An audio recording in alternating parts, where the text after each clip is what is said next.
Ya, baik, kita mulai sama-sama baca basmalah. Bismillahirrahmanirrahim. Ya, Assalamualaikum warahmatullahi wabarakatuh. Waalaikumsalam warahmatullahi wabarakatuh. Terima kasih banyak sahabat-sahabat. Alhamdulillahirrahmanirrahim. Allahumma salli wa sallim ala sayyidina Muhammad. Amma ba'du. Hari ini kita cerita tentang saum ya. Mungkin teman-teman sebetulnya sudah sering juga mendengarkan tausiah atau siraman rohani atau apapun ya tentang saum ya. Hanya seperti biasa mungkin kali ini Bu Isa izin untuk menceritakan saum dari sisi kesehatan dan juga dari sisi yang selama ini kita pelajari yaitu badan bioplasmik ya. Baik. Mungkin sudah sering juga teman-teman dengarkan berkali-kali Bu Isa juga cerita, tapi mudah-mudahan ini makin mendalam insyaallah ya. Iya. Sudah dapat izin dari suami semua? Mbak Kristi sudah dapat izin? Karena ini kadang-kadang kita suka bablas ya. Nanti tolong diingatkan moderator ya. Masya Allah. Ya baik, kita buka dulu slide-nya. Sebentar, Bu Isa izin share screen dulu. Oke, mudah-mudahan udah kelihatan ya, sudah ya? Ning, cek Ning. Ya baik, terima kasih Omet ya. Baik. Ya, nih Ramadanul Karim ya, kita bahas tentang saum ya. Kadang-kadang orang suka bertanya apa sih bedanya saum, siam dan puasa ya. Mungkin ada yang sudah tahu ya, nggak apa-apa kita ulang ya, tapi buat adik-adik mungkin yang di Kalibata ya, barangkali yang baru tahun ini saum atau bulan Ramadannya dalam keadaan bertobat dan berobat. Kemarin nggak ingat kalau Ramadan ya, makanya Masya Allah, Alhamdulillah, welcome to Ramadan ya. Baik, ya siam ini diartikan berpuasa dengan menahan diri untuk tidak makan, minum dan bergaul dengan istri atau suami sejak fajar sampai maghrib, ini siam ya. Jelas sekali ini anjurannya ini jelas di Al-Baqarah ayat 183 yang sangat-sangat kita tahu ya tentang ayat ini ya. Bismillahirrahmanirrahim. Ya ayyuhallazina amanu kutiba alaikumus syiyam.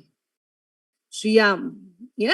Kama kutiba alal ladzina min qablikum la'allakum tattaqun. Ya, syiyam. Jadi disuruhnya syiyam, menahan lapar dan haus dan hubungan intim suami istri sejak fajar sampai ya maghrib ya, itu syiyam. Jadi memang kita dimintanya di sini syiyam. Jadi syiyam adalah ya istilahnya tadi ya, menahan lapar, haus dan hubungan intim suami istri tadi ya. Supaya apa? Supaya bertakwa. La'allakum tattaqun ya. Nah, kalau saum ini lebih tinggi lagi sedikit ya. Ya, tidak hanya mencegah makan, minum dan bergaul dengan istri suami, tetapi juga sudah bisa orang yang saum ini mencegah bicara, mendengar, melihat dan bahkan pikiran dari hal-hal yang merusak ibadah puasa. Jadi saumnya ini yang dicegah bukan hanya makan minum dan hubungan intim suami istri, tapi matanya dicegah, pendengarannya dicegah, bahkan pikirannya pun dicegah dari hal-hal yang merusak pahala saum ini ya. Nah, kalau ini landasannya juga ada beberapa di Al-Qur'an, kita ambil satu di surat Maryam ya.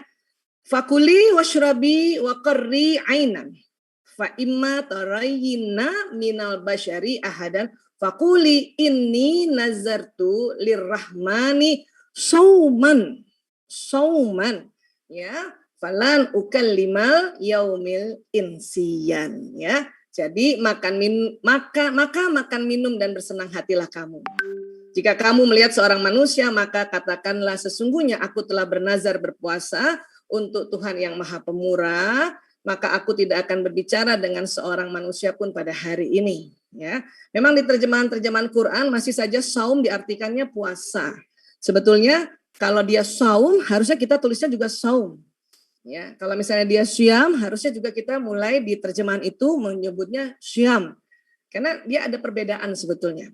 Ya, karena kalau puasa itu sendiri, ya puasa ini berasal kata dari bahasa Sanskerta upavaza. Ya, di mana kata upavaza berasal dari kata benda vas yang berarti hidup dan upa yang berarti dekat. Jadi upavaza itu hidup dengan dekat, ya. Ya tentunya yang dimaksud dekat dengan Tuhan ya.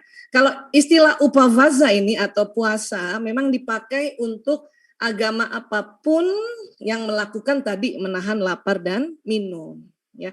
Karena memang dia bukan dari bahasa Arab, dia dari bahasa Sanskerta dan artinya juga agak berbeda. Maka mengapa sekarang orang-orang lebih senang menyebutnya saya sedang saum? Ya, karena kita juga berupaya untuk mata, pendengaran, pikiran juga kita mau menahannya, ya. Atau paling tidak saya sedang syam, seperti itu. Ya, makanya mengapa banyak sekarang sudah mulai kita kata-kata puasa ini digantikan. Walaupun karena kata puasa ini sudah ratusan tahun di Indonesia juga mendarah daging, maka ya seperti tadi tuh di dalam terjemahan Quran juga syam dan saum masih juga diartikannya puasa. Ya, apapun itu pokoknya kita mulai paham tentang ya tingkatan-tingkatan ini, ya. Nah, kemudian ya kata Nabi telah datang kepada kalian bulan Ramadan, bulan penuh keberkahan. Allah Subhanahu wa taala telah mewajibkan kepada kalian berpuasa di dalamnya. Di bulan itu pintu-pintu langit akan dibuka dan pintu-pintu neraka akan ditutup. Di bulan itu setan-setan akan diikat ya. Di bulan itu ada malam yang lebih baik daripada 1000 bulan. Barang siapa terhalang mendapatkan kebaikannya, maka sungguh ia telah terhalang ya. Mudah-mudahan kita berupaya untuk kecuali buat perempuan ya ada penghalang-penghalang juga pada wanita yaitu menstruasi dan masa nifas ya. Selebihnya insya Allah tidak ada halangan-halangan lain ya berupa hal-hal yang menghalangi kita untuk bisa bersiam atau bersaum ya karena luar biasa nih. Terutama ini pintu-pintu langit nih terbuka nih.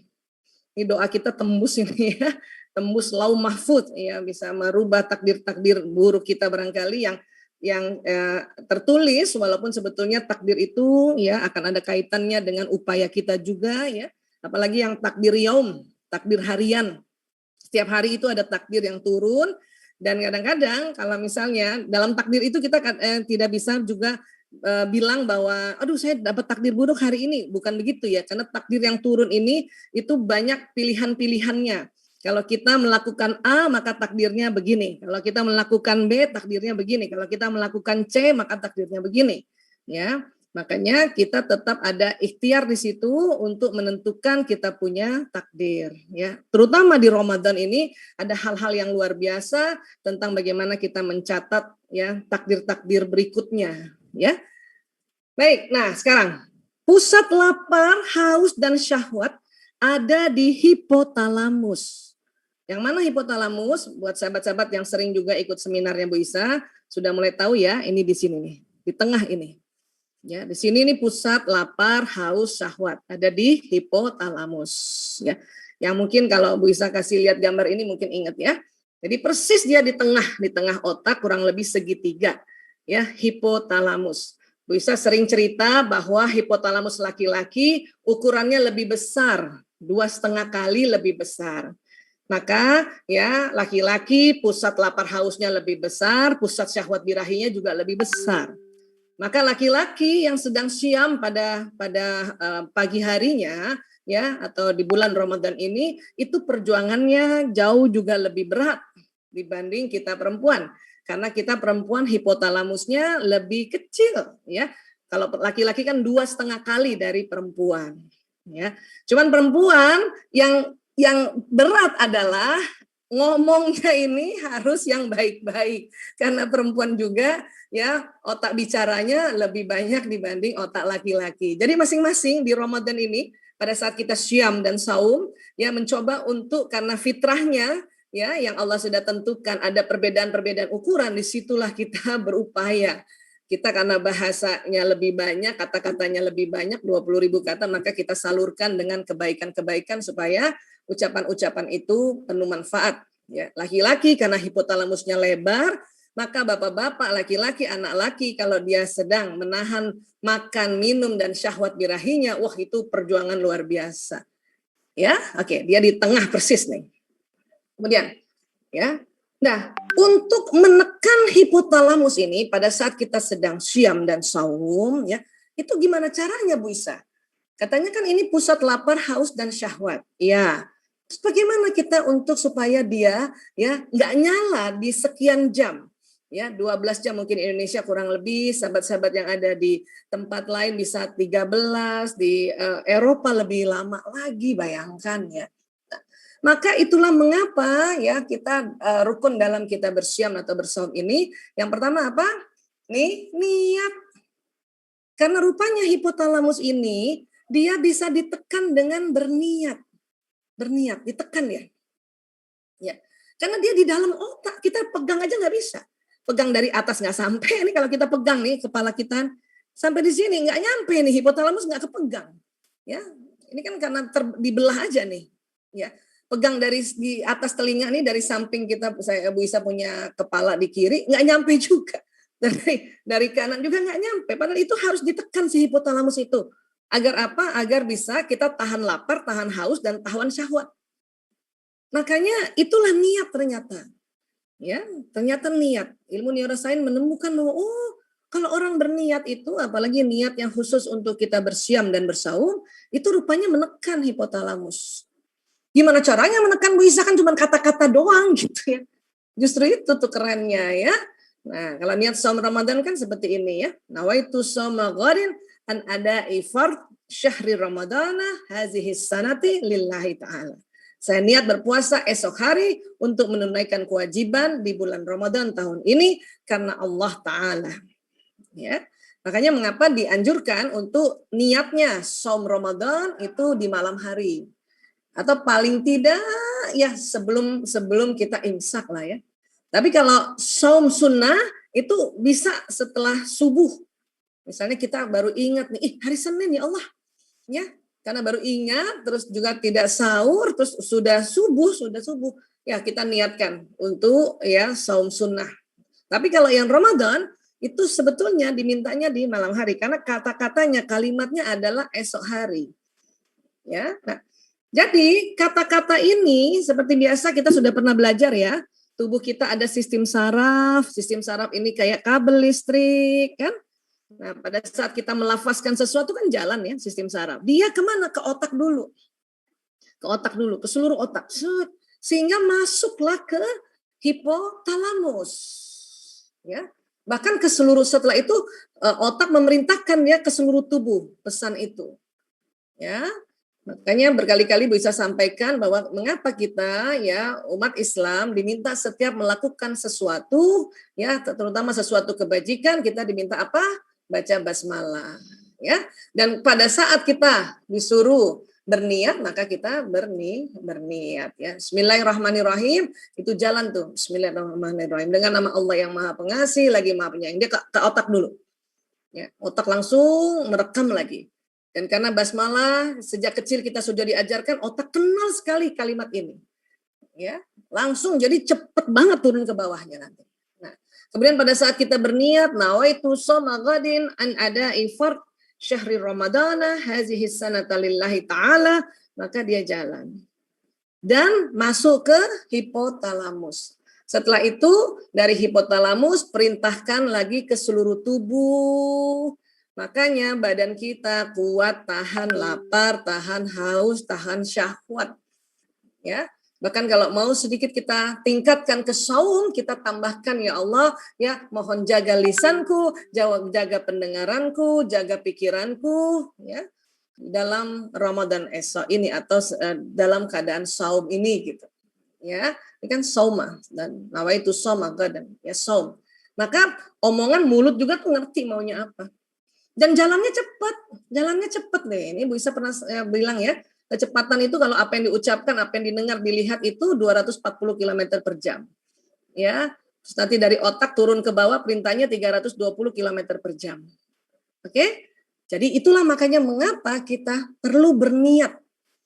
Ya. Kadang-kadang orang bilang, nggak apa-apa lah, nggak usah lah, dari awal aja langsung di Ramadan. Boleh juga. Tapi kalau setiap malam juga diulang, itu makin kuat ya menekan hipotalamus itu. Karena dia nggak bisa dipegang pakai tangan dari luar. Dia hanya bisa disentuh dengan kata-kata lewat sistem saraf yang kayak kabel listrik ini membawa pesan. Ya, begitu juga niat-niatan yang lain ya.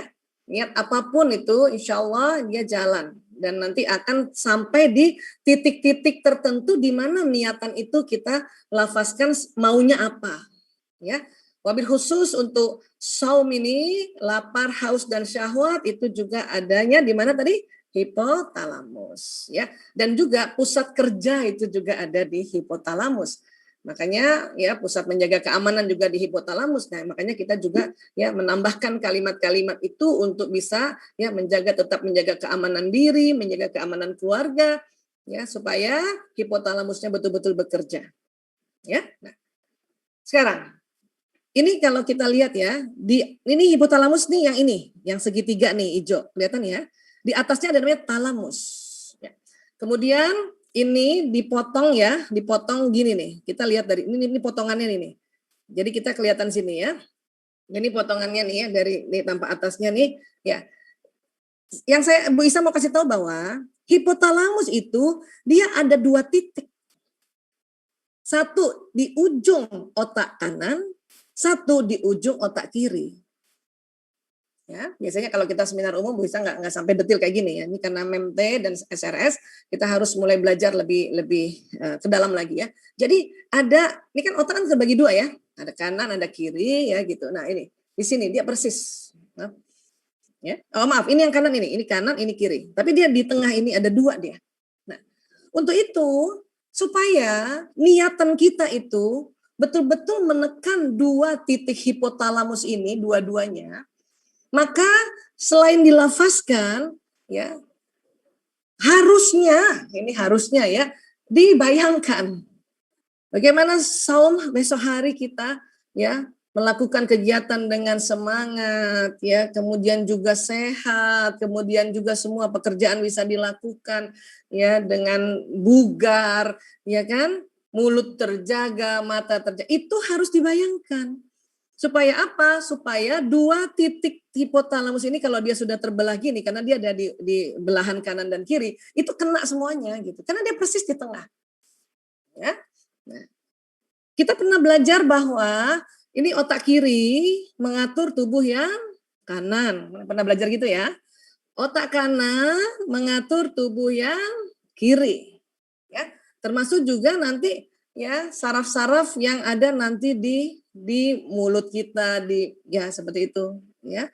Makanya mengapa pada saat sesuatu itu yang ada di tengah-tengah ya, itu diminta pada saat kita berniat menggunakan teknik otak kanan dan otak kiri.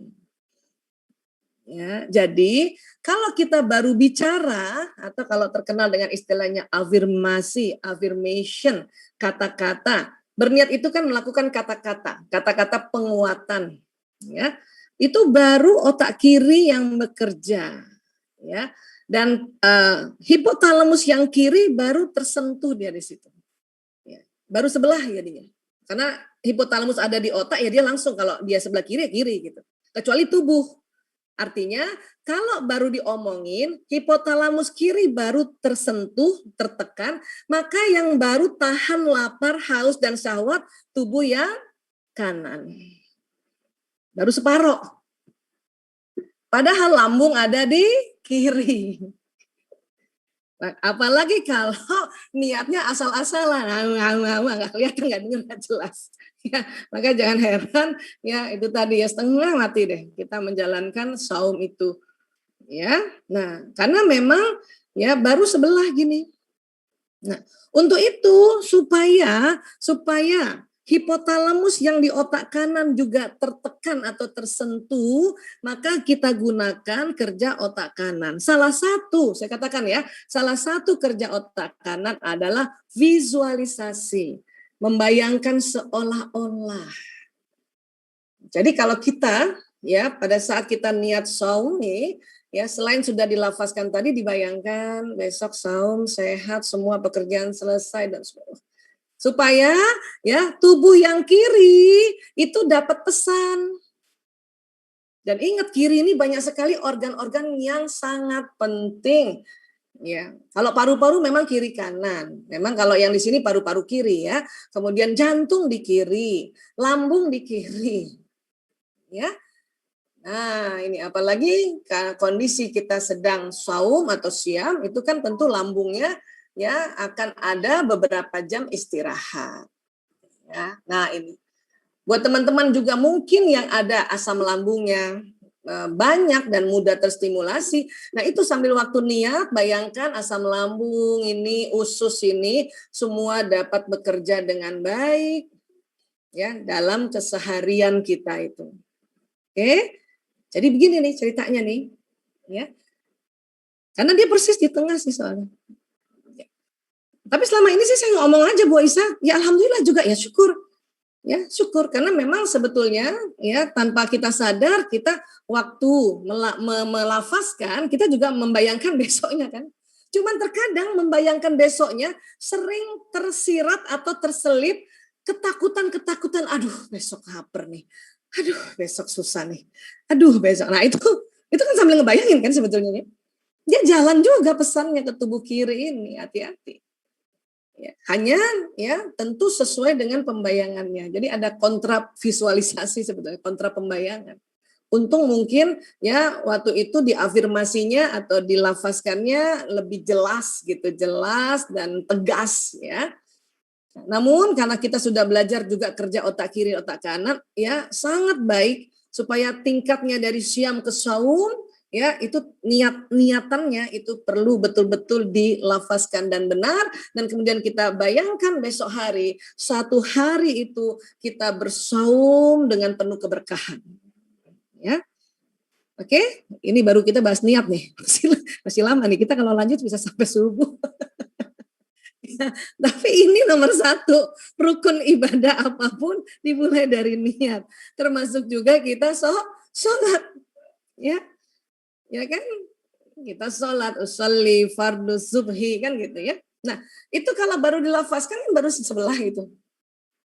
Kan baru otak kiri kan, kalau kita ngomong kan baru di otak kiri ya. Nah, pesannya kan baru jalan di sebelah tuh.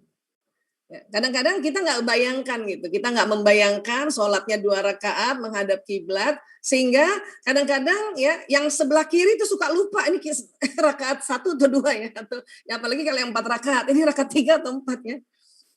Karena yang sebelah sini ini belum didapat pesan karena bagian kiri ini yang atur kanan. Ya. Itulah ada istilah khusyuk ya di dalam konsep ibadah, itu yang dimaksudkan dalam ya kerja otak itu membangun atau menstimulasi 2 kiri dan kanan. Itu khusyuk. Ya. Khusyuk. Beribadahlah engkau seolah-olah engkau melihat Tuhanmu. Nah, seolah-olah itulah adalah kerja otak kanan, itu yang disebut visualisasi. Visualisasi ya beda sama khayalan, tapi tetap sama-sama di otak kanan. Ya, kalau khayalan nggak dituntun kata-kata, kalau visualisasi dituntun kata-kata. Ya, lagi duduk-duduk ya menghayal gitu ya. Nah, itu otak kanan juga, cuman khayalan. Karena kalau visualisasi harus didahului oleh afirmasi, dituntun kata-kata. Ya, oke, sip. Mudah-mudahan nanti ini semakin kita ya meningkatkan pada saat niat saja tuh udah harus tenang niat, habis diucapkan dibayangin. Ucapkan untuk apapun niatannya. Termasuk niatan-niatan hal lain ya di luar ibadah khusus ya. Di ibadah muamalah, mau berteman, mau ketemu orang, mau ketemu suami, ketemu anak, mau cantik, mau itu ya, atau mau dandanin orang gitu ya, kayak Mbak Vira misalnya kan, ya pada saat mau dandanin kan tangannya kan yang jalan kanan kan, ya. Terus tapi kan kita visualisasinya kan membayangkan ya orang ini cantik, bercahaya gitu kan. Nah, makanya selalu diniatkan. Makanya makeup zaman dulu, makeup zaman apalagi pengantin-pengantin yang zaman dulu itu ada puasanya, ada semedinya, ada doanya. Nah, waktu doa itu membayangkan hasilnya gitu. Membayangkan hasilnya agar apa? Agar betul-betul ya kita bisa mengerjakan dengan mantap ya kanan kiri. Ya, oke? Nah, jadi sekali lagi pada saat kita berniat dengan menggunakan otak kiri kanan, semua tubuh yang dilewati sistem saraf dapat pesan. Ya, lambung dapat pesan, ini lambung di sini ya. Lambung dapat pesan, ya. Kemudian juga yang kanan nanti lever dapat pesan, di lever nih ya. Iya, oke. Masya Allah. Semuanya dapat pesan. Usus yang kiri dapat pesan, usus yang kanan dapat pesan, gitu ya. Nah, kemudian siam itu sehat banyak sekali, ya. Bu Isa nggak akan detail bicara tentang manfaat siam itu sehat, bisa searching, ya. Tapi ada beberapa saja yang Bu Isa akan tekankan, ya. Jadi siam ini kan menuju sehat fisik dan psikis. Jadi bukan hanya badan saja yang sehat, tapi psikisnya juga sehat, ya. Jadi selama kita siam kurang lebih ya tubuh mengalami proses metabolisme ya. Makanan ini selama ini, makanan ini sebelum kalau tidak siam dan pun siam itu dicernanya 8 jam ya. 8 jam. Nah, misalnya kita makan pagi jam 6, nah itu jam 6 8 jam ke depannya itu dicerna. Ya. Baru nanti makan siang di jam 8 jam kemudian dicerna gitu. Nah, pada saat kita siam atau saum ya, kan kita lihat dulu ya, biasanya kita sekitar 12 jaman kali ya, jam 12 jam atau ya lebih lah dari itu ya. Nah, yang makanan dicerna 8 jam ini, itu 4 jam dicerna di lambung di sini, ya.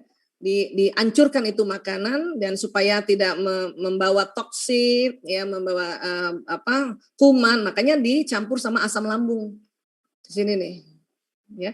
Cuman tuh asam lambung juga kalau kelebihan dia naik ke atas, makanya disebut GERD, reflux dia ke atas. Ya. Balik gitu kalau kebanyakan asamnya. Gitu ya. Nah, kemudian setelah itu masuk di usus. Dari usus halus dulu baru nanti ke usus besar di sini. Nah, itu sekitar 4 jam juga. Nanti makanan ini kan sudah dipecah-pecahin nih waktu di usus halus, ini 4 jam ya. Nanti kemudian di sini ada pembuluh darah, diserap dia, diabsorb, diserap. Baru dibawa ke jantung, jantung memompa, dibawalah hasil makanan-makanan tadi, nutrisi ini ke seluruh tubuh. Nanti sisa baru masuk ke usus besar, masih ada diserap-serap juga di usus besar, sisa-sisanya. Kalau sudah sisa banget barulah dikeluarkan lewat anus, ya, yang namanya feses. Oke, jadi kayak gitu. Nah, pada saat kita saum atau siam, kan ini prosesnya jadi cuman memproses yang makanan waktu kita makan sahur. Ya kan? Nah, setelah itu 6 jam berikutnya kan istirahat pencernaan. Istirahat pencernaan. Ya. Rupanya pencernaan ini kalau istirahat dia seneng juga. Nggak capek. Nah, selama kita ini misalnya kalau kita nggak di Ramadan atau kita tidak siam ya, maka kan bayangin ya makan pagi diproses 8 jam. Belum sampai 8 jam ada makan mungkin jam-jam 10 kita ngemil. Itu diproses lagi 8 jam. Ya, udah gitu siang lagi tambah lagi. Belum selesai itu hancur, nih ada tambahan lagi. Itu apa nggak ngap itu katanya lambungnya ya. Nah, itu setengah mati dia proses. Belum lagi ntar sore-sore kita masih ngebakso. Ya, makan bakso, makan sate, misalnya gitu. Ya, malam lagi makan. Makanya tuh, ya kalau kita dalam kondisi tidak puasa atau tidak siam, maka ini wudu, ini pencernaan udah kayak apa nih kerjanya. Makanya pada saat Ramadan kenapa jadi sehat? Karena ada istirahatnya. Kali ini kalau sel-sel usus pada ngomong, dia langsung bilang, aduh enak ya, kita liburan dulu, gitu. Dan buat sahabat-sahabat yang ada di luar negeri, yang mungkin jangka waktunya lebih panjang, berarti istirahatnya lebih lama juga dia. Ya. Insya Allah lebih barokah itu sebetulnya ya. Kata usus enak ya. Jadi kita di Jerman ya, ususnya lebih dari 6 jam kita istirahat. Ya, mungkin begitulah kalau dia ngomong. Ya, baik. Kemudian, jadi puasa ada 2 fase pencernaan normal antara 6 sampai 8 jam, kemudian ada fase istirahat 6 sampai 8 jam. Nah, waktu istirahat ini ya namanya juga lagi istirahat. Selain dia tidak bekerja keras walaupun dia tetap bergerak-gerak ya. Lambung juga bergerak, usus juga bergerak pelan-pelan. Nah, mulailah ada penurunan, ada degradasi dari lemak dan glukosa darah ya. Nah, kemudian HDL-nya yang high density lipoprotein yang meningkat. Ya, HDL meningkat. Kalau HDL ini yang lemak atau kolesterol baik ya. Nah, kemudian yang LDL yang orang bilang kolesterol jahat dia turun. Dia turun. Nah, itu kan sangat bermanfaat ya buat kesehatan jantung dan pembuluh darah ya. Karena HDL ini berefek baik pada kardiovaskular. Jadi kolesterol juga harus ada di tubuh kita. Ya, untuk apa? Dia berefek baik buat jantung, sistem jantung. Jadi nggak boleh juga sama sekali nggak makan yang ada kandungan kolesterolnya. Cuman itu tadi ya, untuk memilih mana HDL dengan LDL inilah ya salah satu caranya yang paling mujarab adalah kita puasa atau kita sedang siam atau saum ya. Karena kita nggak bisa di dalamnya yang mana ya HDL, yang mana LDL gitu ya. Nah, karena kalau LDL ini bisa berefek negatif pada pembuluh darah, kesehatan pembuluh darah ya. Nah, kemudian juga siam atau saum ini meningkatkan sistem kekebalan tubuh, ya. Banyak orang beranggapan kalau puasa tuh lemes, jadi gampang sakit. Ternyata itu keliru banget. Justru yang membuat kita gampang sakit karena anggapan ini, prasangka itu, ya. Nah, jadi puasa atau saum ini dapat meningkatkan sistem kekebalan tubuh. Apanya sih? Ini limfosit nih. Jadi di setiap 1 mili ya darah ya mikroliter darah ya misalnya kalau diambil di mikroliter itu ada sekitar harusnya pada orang dewasa antara 1.000 sampai 4.800 ini limfosit ini. Ini nih ini baru satu ya. Ini kan darah-darah nih ya. Nah, ini ilmunya Mbak Vina nih. Mbak Vina dia bisa punya alat deteksi ini semua kayak gini-gini ya. Nah, limfosit ini salah satu jenis sel darah putih yang dapat membantu melawan penyakit. Terkadang dia kalah kan melawan virus, melawan bakteri, melawan kuman. Ya, kalah kan kadang-kadang kurang dari 1.000 gitu ya. Atau enggak 4.800 cuman 1.000 pas 1.000 gitu. Kalau pas-pasan kan kadang-kadang tentaranya kurang ya. Makanya pada saat kita saum itu bisa 10 kali lipat bertambahnya.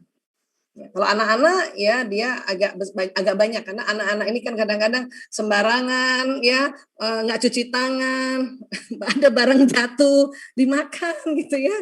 Tapi luar biasa Allah memberikan anak-anak limfosit yang lebih banyak dari orang dewasa. Makanya kalau ada anak ya ada barang jatuh dia makan, ibu juga jangan terlalu panik-panik amat. Kotor itu sampai dimarah-marahin. Kenapa? Karena nanti dia sakit hatinya dari ya marahan ibunya. Ya, bukan berarti dibiarkan, tetap diingatkan, tapi nggak usah juga ngegas, nggak usah juga sampai mata kita mau keluar. Kenapa? Limfositnya anak-anak lebih banyak. Ya, makanya bersyukur banget. Makanya iklan-iklan sekarang itu bagus banget itu bajunya kotor, it's okay nggak masalah, ada deterjen yang menghilangkan karena juga ada limfosit lebih banyak pada anak-anak, ya.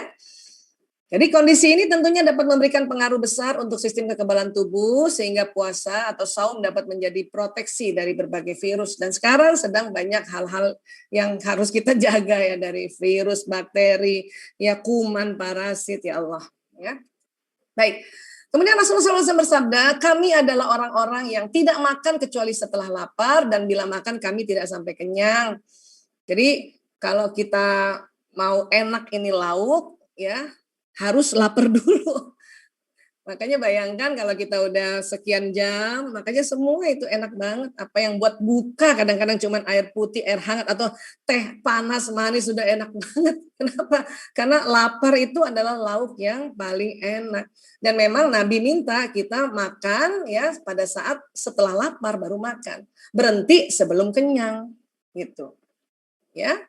Nah, kemudian ini otak manusia, kita berkali-kali cerita tentang otak manusia, ada otak besar, ada otak kecil, terbagi dua, belahan kanan, belahan kiri, ini sudah hafal ya teman-teman ya. Ya. Nah, jadi meningkatkan kesehatan mental itu ya, jadi banyak sekali case atau studi tentang puasa ini memproduksi hormon endorfin yang membantu meningkatkan mood saat beraktivitas. Jadi hormon endorfin ini ada di otak ya. Nah, atau orang bilang morfin alami. Buat adik-adikku, sahabat-sahabatku yang ada di sahabat rekan sebaya, sebetulnya morfin alami itu ada di otak manusia. Ya. Nah, pada saat kita saum itu morfin keluar di otak. Memang di hari-hari pertama belum keluar. Nanti hari ketiga atau hari keempat dan seterusnya, wah dia keluar lebih banyak lagi. Ya. Nah, jadi tubuh bisa lebih baik dalam mengontrol emosi. Ya. Di mana sih endorfin itu, Bu Isa? Ini dia. Dalam otak ada persis di pertengahan dua alis kelenjar, namanya kelenjar pituitari. Di sini ada hormon bahagia dan cinta. Salah satunya endorfin tadi atau morfin alami. Jadi teman-teman, bandar morfin itu ada di otak sebetulnya ya. Jangan ambil di luar. Kenapa? Karena yang di luar buatan manusia itu kadang-kadang ya nggak pas di otak kita. Karena ada di sini sebetulnya. Salah satunya bisa keluar pada saat kita puasa, ya.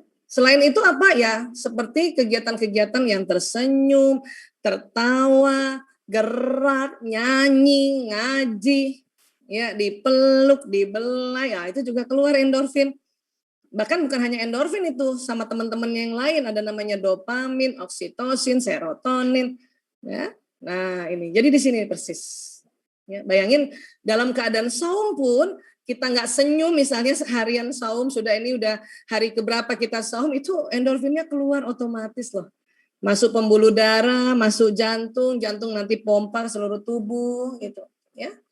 Nah, kemudian ingat ya, ada otak emosi ya, berkali-kali Bu Isa cerita tentang limbic system. Ya, doakan Bu Isa untuk tidak bosan cerita tentang limbic system dan dibagi ke banyak orang. Ya, kenapa? Karena inilah inti dalam perjuangan kita, yaitu berjuang menghadapi hawa nafsu. Karena ini dia. Ya, di Ramadan itu Nabi sudah sampaikan setan diikat. Tapi karena manusia masih punya otak emosi dan otak emosi itu terbagi dua, ada emosi negatif dan emosi positif. Nah, emosi negatifnya ini yang kadang masih suka ya membisikkan kita. Jadi setan udah nggak ada, masih ada emosi. Hanya luar biasanya pada saat kita saum, apalagi sudah agak siang-siangan, ya itu limbic system yang bekerja lebih banyak limbic system yang positif. Ya, ada di situ rasa bersyukur, ada rasa acceptance dan sebagainya ya. Kecuali orang-orang yang menggerutu atau mengeluh, ya. Kemudian apa lagi? Secara psikologis puasa menimbulkan suasana batin tenang, teduh, tidak dipenuhi rasa amarah, sehingga ada lagi hormon nih yang disebut hormon adrenalin, hormon stres. Di mana tuh Bu Aisyah? Di ginjal, di atas ginjal. Ada dua. Di sini tempatnya hormon stres. Adrenalin, kortisol, norepinefrin ini ada di sini. Buat teman-teman, ini buat tambahan ilmu pengetahuan barangkali sahabat-sahabat yang lainnya. Adik-adik yang sempat pakai narkotika, narkoba yang dari luar, ya, kemudian satu ketika tidak pakai, ada namanya fase withdrawal syndrome atau fase putus zat. Itu yang akan banjir keluarnya itu dari kelenjar adrenal. Adrenalinnya keluar banyak, kortisol banyak, norepinefrin. Makanya sakit badan. Ya, atau mungkin badan nggak sakit ya, psikologisnya yang sakit karena dia keluar banyak. Ya, dia nagih narkobanya untuk masuk lagi. Nah, kalau narkoba masuk, dia paksa tadi yang di pituitary untuk dikeluarkan banyak hormon-hormon hormon-hormon endorfin tadi, hormon-hormon yang menghilangkan rasa sakit, hormon-hormon bahagia, apalagi sabu itu, yang dia kencengin serotonin itu. Ya, makanya nanti pas withdrawalnya ada paranoia atau paranoid. Oke, nah sekarang. Jadi kalau kita marah terjadi peningkatan hormon adrenalin 20-30 kali lipat. Ini baru marah nih. Kalau withdrawal atau sakau itu bisa ratusan kali. Makanya orang pakai narkoba itu ya rasa nyamannya cuma sesaat, setelah masuk withdrawal syndrome itu badan udah nggak enak banget. Ya, selain badan psikis sudah nggak enak karena ini bisa adrenalinnya keluar ratusan kali lipat. Ya. Nah, sekarang kalau hormon adrenalin meningkat apa sih yang terjadi itu apa? Meningkatkan kolesterol dan LDL. Sehingga apa? Pembuluh darah ini jadi banyak sumbatan. Ya. Jadi macam-macam lah, ada sakit ya jantung lah, otaknya lah, stroke dan sebagainya ya. Apalagi jantung koroner ini, jantung ya pembuluh darah yang memberi makan jantung ini tersumbat ya. Ada orang turunan yang pembuluh darahnya memang udah kaku, bayangin pembuluh darahnya udah kaku, terus makannya nggak teratur, marah-marah terus, maka makin kolesterolnya nempel di pembuluh darah makin banyak. Sehingga jantung yang harusnya berdetak baik, ya, ini ada pengaruhnya, agak susah berdetak dengan baik. Makanya muncullah kelainan-kelainan atau ya kondisi-kondisi gangguan pada jantung. Oke. Nah, kenapa? Karena ini tadi darah susah banget menuju tempat-tempat baik yang jantung maupun nanti kalau di tubuh ya tempat-tempat lain ya di organ-organ lain. Kenapa? Karena tadi ada plak ya, ada kolesterol nih yang nempel nih. Ya, ini. Oke? Nah, puasa melatih manusia untuk tidak berbohong. Riwayat Bukhari dan Abu Hurairah, Nabi bersabda, barang siapa yang tidak meninggalkan perkara dusta, tetap mengamalkannya, maka tidaklah Allah butuh untuk menilai puasanya, meski ia bersusah payah seharian menjauhi makan dan minum.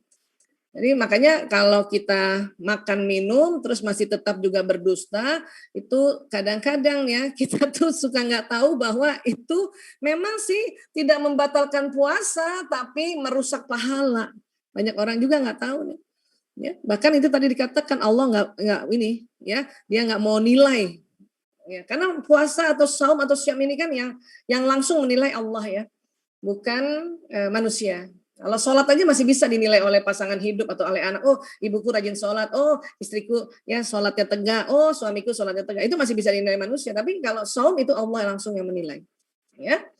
Nah, di mana sih Bu Aisyah yang bisa rusak tuh kalau kita berbohong? Ini di daerah sini nih. Ini namanya di daerah ya cortex dorsoprefrontal ya. Mungkin nggak usah dihafal istilahnya, tapi pokoknya asal tahu aja di depan nih. Ini yang bisa pegang nih di sini nih. Ya. Nah, atau kalau dilihat dari CT scan di sini nih bagian prefrontal lobe-nya ini. Ya. Saat berdusta ternyata dikeluarkan neurotransmitter sangat banyak di daerah limbik. Jadi ini kan limbik tadi ya, yang otak emosi. Kalau kita berdusta, neurotransmitter keluar dari limbik, dia hancurin di sini prefrontal lobe. Ya. Dan sifat neurotransmitter merusak, bahkan juga mempengaruhi sistem tubuh lainnya secara negatif. Akibatnya jantung lagi jadi kena ya, berdetak kencang, tensi naik, nafas tersengal-sengal ya. Dan kondisi tersebut bila berulang dan dalam jangka lama akan merusak kualitas pembuluh darah manusia. Jadi pembuluh darah ke seluruh tubuh nanti malah rusak ya. Orang berbohong itu bisa lama-lama pembuluh darah seluruh tubuhnya rusak karena ya berlangsung terlalu lama, diulang-ulang pula. Ya. Sehingga resiko timbul beberapa penyakit seperti stroke, jantung, koroner dan lain-lainnya. Kembali tuh, balik lagi ya penyakit-penyakit yang berbahaya ya. Nah, berpuasa melatih untuk tidak berkata kotor dan bertengkar karena di prefrontal lobe ini ya area otak yang rusak bila seorang itu berdusta, berkata kotor dan kemudian bertengkar. Maka Nabi bersabda, di saat seseorang dari kalian berpuasa maka jangan berkata kotor dan bertengkar. Jika ada seseorang memakinya atau memukulnya, maka hendaklah ia mengucapkan sesungguhnya aku sedang berpuasa. Jadi nggak ngebales. Kalau kita sedang berpuasa atau bersiam atau bersaum, ada orang maki-maki kita nggak usah dibales, bilang saja, ya saya sedang puasa. Ya. Tapi dalam hati kita awas loh di luar puasa. Ya. Jadi ya berpuasa melatih kita banyak ya tadi ya berlatih untuk mengurangi bohong atau sama sekali tidak berbohong, ya tidak berkata kotor dan tidak bertengkar. Karena apa? Karena takutnya nih prefrontal ini kalau sering berbohong, berkata kotor, bertengkar ini di atas ini nih persis ubun-ubun. Namanya fontanella. Ya, itu bisa ditarik oleh Allah keluar semua seluruh otaknya. Kalau ditarik nih, set keluar otaknya. Nauzubillah min zalik. Ya. Itulah makanya kita berusaha dalam setahun ada dilatih, benar-benar di Ramadan itu latihan, ya. Nah, kemudian ini senang menginfakkan harta. Ada orangnya senang menginfakkan harta, sedekah, dan juga orang yang senang saum ya. Di luar saum Ramadan itu saum sunnahnya juga tegak. Itu rupanya meningkatkan stimulasi nukleus accumbens. Ini dia. Ya. Kalau tadi pituitary ini. Jadi ada lagi satu titik di otak, pusat rasa bahagia juga. Nah itu bisa keluar hormon-hormon rasa bahagia itu kalau kita ya berinfak, bersedekah, ya, bahkan saum. Ya. Hipotalamus kan di sini nih. Kelenjar pituitary ini. Nukleus accumbens ini. Ya, luar biasa nih di tengah otak ini adalah ya luar biasa banget. Semua otak penting tapi di sini ada hal-hal yang luar biasa deh pokoknya. Kalau cerita tentang otak nggak tahu bisa mau cerita gimana. Kadang-kadang kalau mau cerita bahwa luar biasanya otak, Kalau kita ya nggak bisa menjelaskan secara populer, orang suka malas belajar otak. Karena begitu kompleksnya, begitu detailnya semua ini. Setiap inci dari otak ini ada fungsi Allah kasih. Makanya Bu Isa selalu bertekad untuk cerita sedikit-sedikit lah ya, secara populer bagaimana caranya. Tetapi ada hal-hal yang tidak bisa diganti dengan bahasa Indonesia seperti nama-nama di dalam ya otak ini, seperti ini nukleus accumbens, hipotalamus, talamus. Karena itu udah sepakatan internasional masalahnya, ya. Baik, sholat malam, sholat tarawih bila ditinjau dari ilmu neuroscience juga menunjukkan hasil yang menakjubkan. Bila mana seorang rajin sholat malam, maka akan dikeluarkan neurotransmitter yang menstimulus turunnya hormon kortisol. Kortisol itu tadi hormon stres ya, ada 3 tadi ya, adrenalin, kortisol, norepinefrin. Itu keluarnya yang di atas ginjal. Ya, jadi kalau kita sholat tarawih itu, ya ini kortisol itu memang sering keluar kan ke tubuh ya, tapi itu dikurangi hormon stresnya sehingga daya tahan tubuh membaik dan pikiran lebih tenang dibandingkan yang tidak rajin sholat malam, dan tentunya mendapat pahala yang melimpah ya. Pahala ini kan keberuntungan ya, jutaan keberuntungan sholat malam, salah satunya ini tadi neurotransmitter yang menurunkan hormon kortisol itu ya keluar dia, jadi hormon stresnya jadi kurang ya. Dari Abu Hurairah radhiyallahu anhu, ia berkata, Rasulullah SAW bersabda, barang siapa melakukan qiyam Ramadan, ya, kemudian sholat malam pada bulan Ramadan, karena iman dan mengharap pahala dan ridha Allah, maka dosa-dosanya yang telah lalu akan diampuni. Masya Allah. Ya, luar biasa. Kadang-kadang kita nggak tahu gimana caranya betulin yang lalu-lalu gitu ya. Nah, makanya kita sholat tarawih. Dan pada saat kita sholat tarawih itu terjadi juga ya satu mekanisme sistem yang di tubuh, ada hormon, neurotransmitter, otaknya ini tadi yang sambungannya waktu itu penuh luka akhirnya dipulihkan, diobati dan sebagainya. Walaupun hanya dengan ya kita merasa aku udah selalu sholat kok. Ya. Nah, kalau ada mikir kayak gitu, coba mikirnya agak dibalik ya, bahwa untung aku sholat ya. Untung aku sholat ya, baik sholat tegak, sholat fardu maupun sholat sunnah. Untung loh aku sholat. Kalau nggak parah aku nih, parah banget. Ya, bisa-bisa banyak di antara kita tahu-tahu udah suicide aja, ide bunuh diri, bunuh diri. Karena ya banyak sekali orang yang tidak sholat itu jatuhnya pasti suicide. Ya. Nah, ini ada yang bagian depan ini sering kita sebut lobus frontalis. Berkali-kali Bu Isa juga cerita di dalamnya ini ada ilmu, ada pengetahuan, ada nasihat, dan ada pengalaman-pengalaman atau kebiasaan-kebiasaan, habit-habit. Itu direkamnya di otak bagian depan. Ya, buat teman-teman yang ada di SRS ya, mungkin dahulu kala ya karena menggunakan narkoba jadi hidupnya menyimpang. Sekarang direhabilitasi. Setiap hari demi hari ada function, ya, ada seminar, ada konseling, ada macam-macam cara. Itu diharapkan di otak bagian depannya adik-adik ini yang disebut lobus frontalis itu terjadi ya memori baru, terjadi rute baru sambungan otaknya agar menjadi habit baru. Ini di otak sini sih. Memangnya di dalam ada apa Bu Aisyah? Ada sel-sel otak yang banyak dan setiap sel otak itu ada kabel-kabelnya. Ya. Jadi kalau kita bisa lihat kabel-kabel otak itu sering terjadi sambungan. Nah, pada saat sambungan ini terjadi peristiwa kimia. Karena peristiwa kimianya cepat terjadi peristiwa fisika. Jadi kayak ada petir di dalam otak kita itu. Ya, ini namanya neurotransmitter yang keluar. Dulu-dulu misalnya ada pengalaman dulu karena pakai narkoba jadinya berbohong, manipulasi, lying, sneaky ya, atau suka kabur ya, kemudian suka jual barang. Itu berarti neuron-neuronnya ada yang tersambung tentang kebiasaan itu tuh. Berarti kan sambungan yang negatif ya. Rute yang negatif, rute buruk. Pergi ke rumahnya Bede ya, pergi ke rumah Bajong, Bandar Jongos ya. Itu ada sambungan di otak adik-adik, di lobus frontalisnya. Dan nggak bisa hilang itu. Tapi rutenya rute buruk. Tapi untungnya alhamdulillah otak ini masih bisa kita bikin sambungan baru. Jadi bikin rute baru. Dan rute yang baru bisa ya, yang baru ini akan tersambung dengan baik kalau kita ya diulang-ulang dilatihnya. Termasuk Ramadan. 1 bulan kita ini punya kebiasaan semua lebih banyak positifnya. Bahkan diulang tiap tahun juga diulang tiap tahun. Bu Isa umur 52 tahun ini berarti hidupnya ini sudah 52 kali lewati Ramadan. Ya, mungkin memang saumnya baru umur 5 tahun kan gitu. Berarti ya baru berapa ya? 48 kali. Nah, setiap tahunnya itu terjadi pengulangan-pengulangan kebiasaan bagus di otak kita.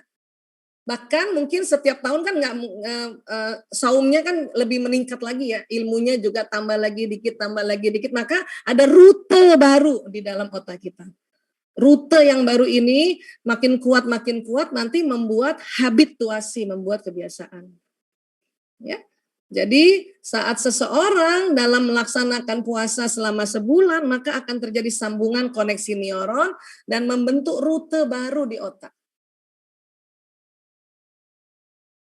Kalau istilah dalam neuroscience namanya plastisitas dan neurogenesis. Ya, mungkin di sini ada rute lama yang banyak menyakitkan, rute lama yang banyak negatifnya. Nah, di Ramadan ini karena bayangin itu 30 hari non-stop itu kita ada ibadah, dia membentuk sambungan rute yang baru. Ya. Dan kemudian tahun depannya diulang lagi, tahun depannya wah ini nanti kalah nih yang rute lama negatifnya nih. Ya. Nah, ini. Sehingga apa? Sehingga semua kata-kata, kalimat, pesan, dan kebiasaan yang tersimpan di otak kan jalan di badan ya. Dan membentuk apa? Membentuk akhlak. Perilaku kita terbentuk dari apa? Yang ada di otak. Kebiasaannya apa? Kalau ada orang akhlaknya baik, berarti di otaknya itu ada kata-kata, ada memori, ada kalimat, ya ada kebiasaan yang baik. Ya, walaupun misalnya sempat hilaf tapi kemudian kembali lagi ke jalan yang benar dan dia belajar di setiap harinya nih kita untuk ya membuat rute baru di otak kita, maka akhlaknya yang tadinya buruk akhirnya menjadi ya akhlakul karimah. Ya, akhlak itu kan bisa diartikan sikap, perilaku ya. Nah ini karena pesan ini jalan di badan. Kamu gini dong, kamu follow up dong. Kalau ada lampu udah siang dia nyala, matikan dong. Itu kan ada kebiasaan-kebiasaan yang dibuat setiap hari ya. Ramadan juga begitu, terutama tadi kebiasaan apa, berkata jujur ya, tidak berkata kotor ya. Nah itu akhirnya makanya di dalam Ramadan ini bayangkan ada training di dunia, seluruh dunia bersamaan waktunya, hanya nanti beda-beda aja dia punya durasi menahan lapar, haus dan syahwatnya. Tapi 1 bulan penuh di seluruh dunia mana ada training kayak gitu. Dan di agama manapun nggak ada. Ya, training seperti itu, workshop seperti itu, 30 hari lagi. Kita kalau bikin sanlat ya, pesantren kiran paling berapa sih? 3 hari ya. Training memte juga cuma 3 hari ya. Tapi Ramadan itu 30 hari ya Allah ya Rabb. Dan tiap tahun diulang. Dengan tentu ada sambungan baru di otak kita. Ya. Jadi nanti otak juga akan memberi pesan pada siapa? Pada jantung atau pada kolbu. Karena kita tahu di kolbu juga ada sambungan neuron. Ya, itu makanya nanti di dalam Ramadan 1 bulan kita training ini ada rute baru di otak, ada rute baru juga di jantung atau di kolbu, atau rute yang baik-baik diperkuat di otak, rute yang baik-baik di kalbu ya juga diperkuat. Ya, jejak ya, jejasnya dan sebagainya ya. Nah, dan ini sering juga Bu Isa cerita ya, tubuh manusia kan bukan hanya badan seluler. Ya, mungkin teman-teman yang ikut training memte ini udah sering banget, Bu Isa modulnya ini lagi. Iya, ini memang sengaja Bu Isa ulang-ulang. Kenapa? Karena ini orang auto inget tuh masih jarang. Otomatis ingat bahwa tubuh kita ada sinyalnya tuh jarang. Kalau HP, gadget ada sinyalnya orang udah auto inget. Dan kenapa sekarang pendekatan penjelasannya Bu Isa cerita tentang sinyal? Karena orang di mana-mana sekarang cari sinyal. Ada wifi nggak di sini? Sinyalnya di mana? Ngomongnya sinyal aja terus. Dan lupa kalau tubuh ada sinyal. Ya, kemana-mana kan dikit-dikit kemana-mana ada wifi nggak? Ada sinyalnya gimana ya nih? Ngomongnya sinyal, tapi sinyal buatan manusia. Karena tubuhnya ada sinyal. Ya. dengan berbagai macam keluarnya ya. Ini terutama yang bagian jantung, ya. Dari mana sih Bu Isa inilah dari bulatan-bulatan ini, dan ini ada di bawah kulit ini 360 dari ujung rambut sampai ujung kaki. Berputar ke kiri ini. Keluar ya. Nah, jadi bayangkan pada saat kita saum ya ada satu keunikan pada saat saum. Apa itu? Ya, karena proses pencernaan hanya di ya 8 jam pertama dan berikutnya itu dia istirahat pencernaan ini, maka yang unik adalah hasil dari pencernaan itu keluar energi untuk tubuh yang kasar dan juga keluar energi sinyal dan lebih panjang. Ya, bisa kadang-kadang mau membuat sebuah analisanya ya karena nggak jago IT nih, jadi bikinnya sederhana. Aslinya kita kalau nggak saum, sinyalnya juga keluar panjang. Tapi pas lagi saum itu tambah panjang, tambah panjang, tambah panjang, tambah panjang. Semakin panjang dan paling panjang sesaat sebelum buka puasa. Panjang, panjang, terus panjang, panjang, panjang. Dan hati-hati, sinyal yang panjang ini dia akan membroadcast apa yang diucapkan, apa yang dilihat, apa yang dipikirkan, apa yang dirasakan. Ya, makanya mengapa orang dalam kondisi saum atau siam atau puasa dilarang ngomong yang jelek-jelek. Kenapa? Karena nanti ya keluhan-keluhan buruk ini terbroadcast keluar ke alam semesta. Emangnya kenapa bisa kalau terbroadcast? Ini ada satu hukum lagi terhadap sinyal ini. Selain sinyal ini bisa kita drive atau kita setir menuju orang untuk membawa doa kita. Nah, sinyal ini punya hukum juga ya, dia menarik peristiwa. Menarik lagi peristiwa. Tarik peristiwa, tarik kejadian. Yang bagaimana seperti apa yang dikeluhkan tadi. Itulah pada saat puasa lebih kenceng lagi. Kenapa? Karena sinyalnya semakin panjang. Ini pada saat saum ini, makanya mengapa dilarang ngomong jelek-jelek? Nanti kena sendiri kita. Karena sinyalnya semakin panjang. Kok bisa gitu Bu Isa? Itu tadi metabolisme waktu makanan yang habis sahur diproses, itu sinyalnya lancar jadinya, nggak terganggu. Nah kalau kita nggak saum apa yang terjadi Bu Isa? Kalau kita nggak saum, sinyalnya ini nggak cepat memanjang atau dia ada berhenti. Ada namanya istilahnya stagnasi.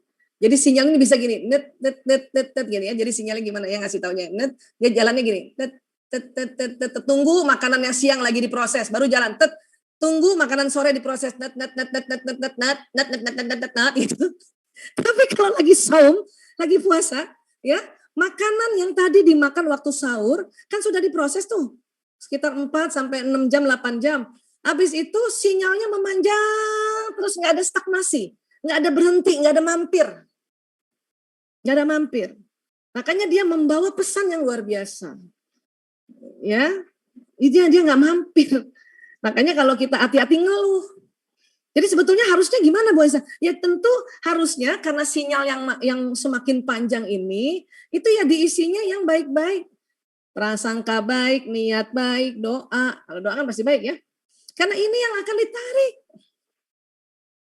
Itulah dikatakan pada saat kita orang puasa, doanya mustajab itu karena sinyalnya panjang. Ya. Kapan aja Bu Isa? Ya selama puasa ini. Selama lagi saum, seharian itu. Sinyalnya kenceng banget. Ya, dikatakan juga sinyal terpanjang entah berapa meter karena nggak bisa diukur lagi ya. Karena ini ada istilahnya no hertz. Ya, nggak bisa diukur, hertznya nggak bisa diukur. Maka terpanjang sesaat sebelum buka puasa. Disitulah Nabi bilang afdal doa sesaat buka puasa. Makanya hati-hati pas mau buka itu sisihkan doa. Walaupun kita sudah pakai doa yang diajarkan juga Nabi. Allahumma laka sumtu, wabika amantu, wa ala rizkika aftartu, birahmatika ya arhamar rahimin. Itu udah luar biasa tuh kalimat. Tapi buat teman-teman yang punya niatan khusus, doa khusus, ya doalah sejenak itu. Atau paling tidak sebelum beduk, kita udah tahu seberapa menit lah itu kita ada doa dulu sebentar di situ. Baru nanti endingnya Allahumma lakasumtu. Karena lagi panjang-panjangnya sinyal. Ya. Kalau kita nggak ngerti, momentum itu hilang bahaya. Bahkan mungkin kalau anak kecil karena belum ngerti, dia malah nyari apa? Momentum sesaat lagi panjang-panjangnya sinyal, ya cari apa channel yang azannya duluan kan gitu ya. Kalau anak kecil kan gitu. Mana sih RCTI belum ya? Ah enaknya GTV kan. Karena dia belum ngerti kan. Tapi buat kita ya Allah itu sayang banget. Bu Aisyah, saya kalau di menjelang buka itu persiapkan takjil. Wah itu lebih panjang lagi sinyalnya. Loh kenapa? Karena mempersiapkan takjil buat orang yang berpuasa. Itu sinyalnya panjang banget. Jadi tolong waktu siapkan takjil, jangan ngomong yang aneh-aneh, ya niatkan sesuatu yang baik-baik. Atau angkat lewat doa. Gimana Bu Isa orang lagi nyentongin ini cendol apa?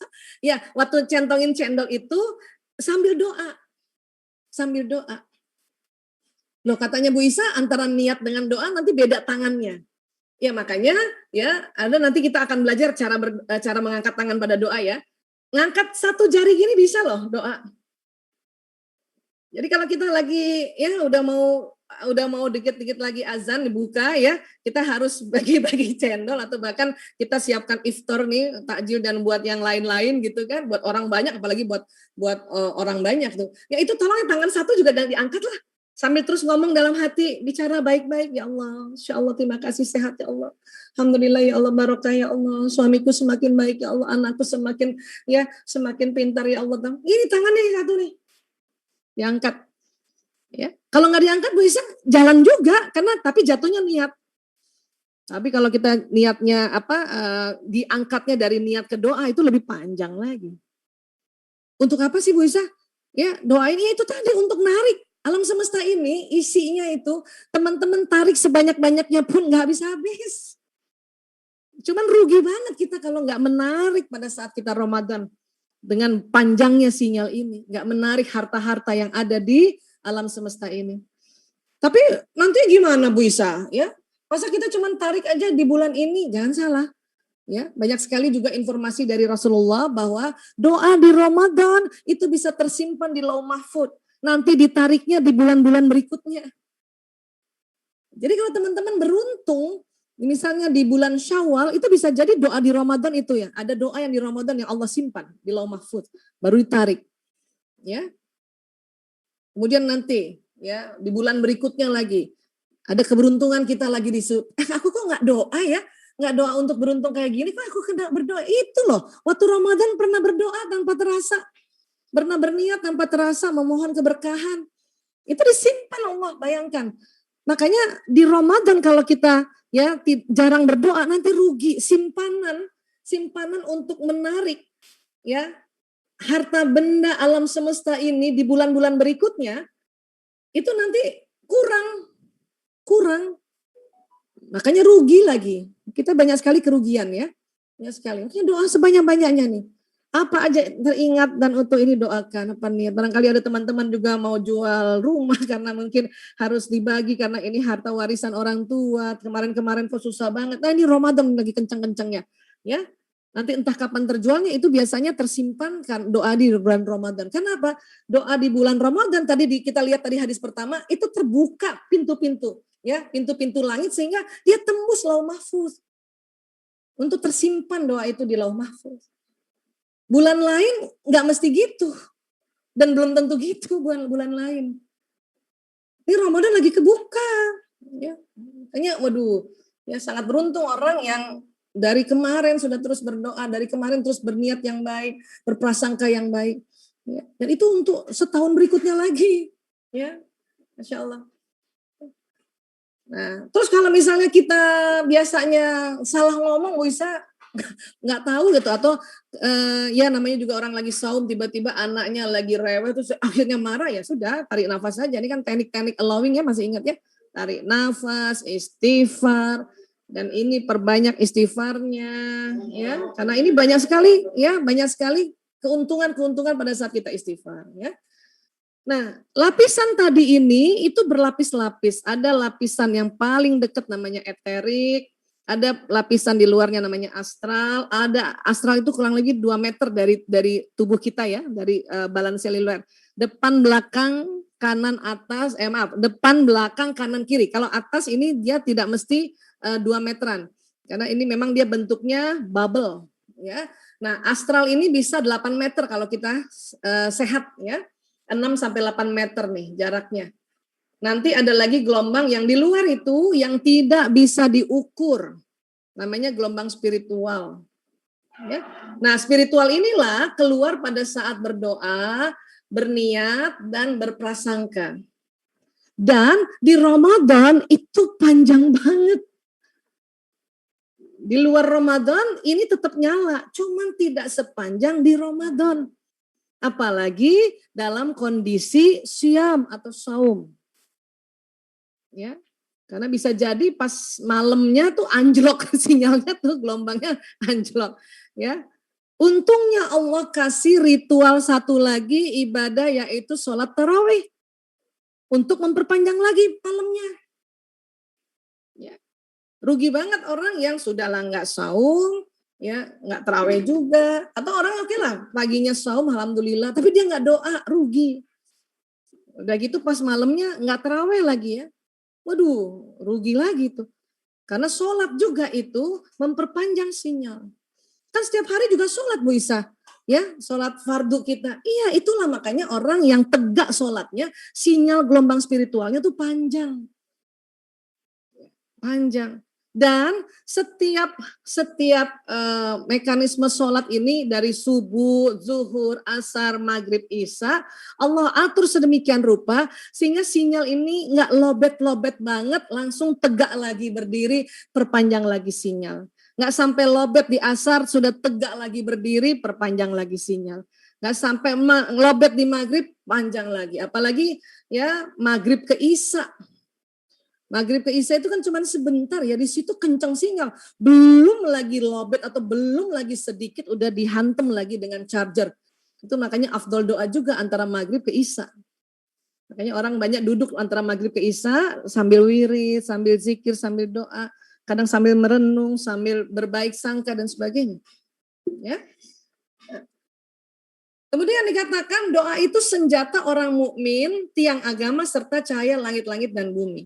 Ad-du'a'u silahul mu'minin wa imaduddin wa nurus samawati wal ard.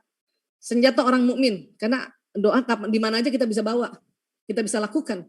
Ya, tiang agama. Orang yang tegak doanya, agamanya itu tegak juga dia. Ya, dan inilah yang unik, cahaya langit-langit dan bumi. Makanya kata para ahli bioplasmik, orang yang berdoa itu cahayanya nembus langit bumi. Ya. Ini karena memang Nabi udah bilang. Ini banyak juga yang tanya, masa sih Bu Isa? Lah kok masa sih? Pernah dengar hadis ini? Pernah lihat? Tahu? Nah itulah yang diteliti oleh para ilmuwan, oleh orang-orang yang meneliti badan bioplasmik. Ya, karena ada hadis ini, doaku senjata cahaya langit dan bumi. Ternyata orang berdoa itu bercahaya. Ya. Bercahaya orang berdoa itu. Cuman ini tadi, ini hanya ilustrasi sederhana. Ya, mungkin jauh lebih canggih, ini hanya ilustrasi sederhana. Ini pun Bu Isa menyusun ilustrasi ini, mohon doa pada Allah, ya Allah, bagaimana caranya ya? Saya nggak jago IT ya Allah, tapi pengen banget ngasih tahu teman-teman atau diri saya, mengingatkan diri saya bahwa kita ini kalau lagi berdoa itu cahayanya bisa sampai atas, dan hati-hati juga sinyal ini nyala terus. Bukan lagi pas doa aja, bukan lagi pas niat aja, waktu berprasangka sinyal ini nyala terus dan dia membawa pesan. Nah, kalau kita selalu bilang, Bu Isa, apa kabar, sehat walafiat? Nah, itu harus diomongin supaya apa? Betul-betul narik lagi tentang hal-hal yang membuat sehat. Ya, Masya Allah. Entah macam-macam nanti yang bikin sehat. Ada orang kirimkan Bu Isa madu. Madu betulan ya, bukan madu yang lain. Mbak Mira ketawa. Ya, madu betulan, honey bee. Bukan honey yang lain ya. Atau ada yang kirimkan, kapan itu bisa habis seminar cerita tentang ini, ya nanti ada orang kirim madu, betul loh pas lagi turun ke bawah ya ada beberapa saudara-saudara memtekku kirimkan saya madu, Masya Allah. Ya, ada yang kirimkan kue-kue juga, kan supaya kita sehat walafiat kan kue-kue, makanan, lalu seneng banget. Ya. Kadang-kadang karena banyak ya, nah, alhamdulillah anaknya Bu Isa juga banyak ya, nah, berbagi juga dengan yang lain ya, Masya Allah. Ya, Manusia adalah magnet dan setiap detil peristiwa yang dialaminya datang atas daya tarik undangannya sendiri. Jadi kalau teman-teman merasa aku ini sudahlah sial, sudah jatuh, tertimpa tangga, keinjak-injak, itu ya undangan kita sendiri. Maka stop itu. Stop kalimat seperti itu. Stop. Karena kita yang undang. Ya, setiap detil peristiwa. Setiap detil peristiwa. Ya, kita yang undang tuh. Tanpa rasa. Ya. Nah, ini juga Bu Isa paling suka memberikan ya sosialisasi Az-Zariyat 23. Bismillahirrahmanirrahim. Fa wa rabbis sama'i wal ard innahu lahaq. Wah, inilah innahu lahaq. Ya. Mithla ma annakum tantikun. Innahu lahaq, pasti terjadi. Maka demi Tuhan langit dan bumi. Ini kalau ada ayat, ada kata Tuhan langit dan bumi, maka hukum ini berlaku untuk semua manusia, semua agama. Ya, demi Tuhan langit dan bumi, ini nggak main-main taruh Tuhan langit dan bumi ini, karena itu ada kaitannya dengan cahaya langit dan bumi tadi. Nggak main-main ya, Allah letakkan Tuhan langit dan bumi ini sungguh-sungguh, karena ada kaitannya bahwa kalau manusia itu punya sinyal langit dan bumi. Sungguh apa yang dijanjikan itu pasti terjadi seperti apa yang kamu ucapkan. Baik diucapkan di mulut, di benak, di kolbu, di tulisan. Maka hati-hati menulis status, hati-hati membuat komen. Ya. Kalau teman-teman ada netizen lain mengkomeninnya yang jelek, sudah tenang. Ya, tahan untuk tidak ikutan jelek. Karena nanti komenan itu akan diambil, ditarik oleh dia sendiri. Dalam waktu yang memang tidak hari itu juga, mungkin besok lusa, mungkin apalagi Ramadan. Makanya kalau ada Ramadan netizen komen buruk, senyum aja kita, istighfar. Astagfirullahaladzim. Mungkin kesel ya, bisa paham, tapi astagfirullahaladzim. Kenapa? Karena kita tahu dia balik itu. Balik ke orang itu, dia sudah tenang saja. Ya, makanya hati-hati sekali, karena bukan apa-apa kalau teman-teman sudah mulai mengerti cara kerja alam semesta ini. Aduh, enak banget hidupnya, ya Allah. Tapi lagi kesel Bu Isa sama seseorang ini misalnya, itu wajar, maka cepat-cepat di-delete dengan istighfar, tarik nafas dan berbagai teknik macam-macam, ya, supaya kita bisa menarik peristiwa yang baik-baik. Kan enak, hidup kan enak nih, ya. Nah, ini juga Bu Isa sempat minta tolong teman-teman IT, saya mau cerita kayak gini, akhirnya jadilah seperti ini. Ya, tapi Bu Isa nggak bisa bikin sih ya. Mungkin kalau ada teman-teman yang jago bikin kayak gini boleh juga nih, ya. Dan ini yang paling kuat cahayanya keluar dari ya jantung, meridian jantung. Kenceng banget ya, 5.000 kali dari kekuatan di otak. Ya, maka hati-hati apa yang kita pikirkan, rasakan, ucapkan, lihat itu jalan ya. Jalan, kadang-kadang kita nggak tahu tiba-tiba narik loh. Ini bahkan kalau ada orang ngobrol dekat kita, ya itu terasa loh. Dan kalau orang berdoa, makin panjang lagi karena dia diangkat tangannya. Makin panjang, apalagi Ramadan. Ya, udah nggak tahu lagi bisa nih mau bikinnya gimana ini. Pokoknya ini sebuah ilustrasi, insya Allah bisa kita pahami ya. Dan jangan salah, di dunia ini memang ada magnet kutub utara, kutub selatan. Itulah terjadi di dunia ini, tarikan-tarikan energi ini, ya. Nah, kemudian kalau kita bahagia, apa yang ditarik? Ya tentu bahagia itu. Ya, walaupun nanti kita nggak rasa, kita suka nggak rasa tuh. Makanya perlu sadar, oh ya Allah, hari ini aku bahagia ya. Alhamdulillah ya Allah, ini insya Allah nih karena doa tadi subuh nih. Rabbana atina fid dunya hasanah. Kan kita doa terus gitu. Makanya setiap detik ini kita bahagia itu karena doa kita tarik ya. Kemudian apalagi kalau kita bersyukur, apa yang ditarik? Nikmat. Ya. Makanya apapun, sekecil apapun ya apa yang kita lakukan ada manfaat, anak kita lakukan ada manfaat, pasangan hidup kita lakukan ada manfaat, orang tua kita lakukan ada manfaat, bersyukur supaya nanti nikmatnya ditarik. Ya. Selama ini kita minta sehat terus ya. Tapi pernahkah kita sebelum minta sehat, ya Allah terima kasih. Ya, alhamdulillah ya Allah, Engkau kasih sehat aku hari ini, anak-anakku dengan suamiku ya Allah. Dan aku mohon ya Allah, Engkau berikan kesehatan lagi. Kalimat-kalimat itu penting sekali. Kita bersyukur dulu, terima kasih dulu. Ya Allah, alhamdulillah terima kasih ya Allah. Ya, suamiku hari ini pulang misalnya gitu ya. Mohon ya Allah, Engkau senantiasa ya berikan kepulangan lagi terus-terus suamiku ke rumah, gitu. Terima kasih ya Allah, anak-anakku ada lengkap di rumah. Ya Allah, mohon ya Allah, suasana seperti ini ya sering-sering ya Allah. Itu harus ditarik, kita ngomong bersyukur dulu. Ya.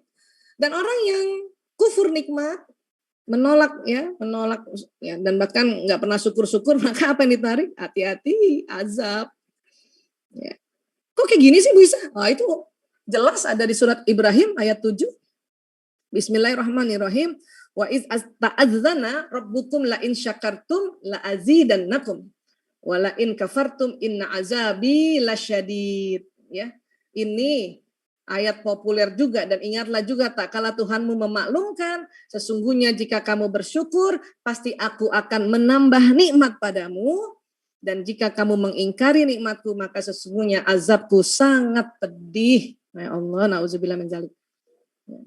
Tapi namanya juga manusia pelupa Bu Isa. Itulah kan sudah diajarin, ada teknik mendelete kalau kita lupa atau kalau kita mengeluh, ya apa itu? Istighfar, astagfirullahaladzim. Ya. Doa kenapa gelombangnya lebih panjang Bu Isa? Karena itu tadi ada ritual angkat tangan.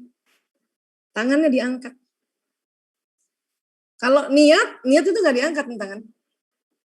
Ya, misalnya nih saya kalau lihat Mbak Lita atau kemudian teman-teman dari luar negeri itu kan senantiasa berniat itu, ya Allah sampaikan saya ke negeri sahabatku ini. Tapi kalau nggak angkat tangan itu niat jatuhnya. Niat. Dan itu jalan juga lewat sinyal ini didorong.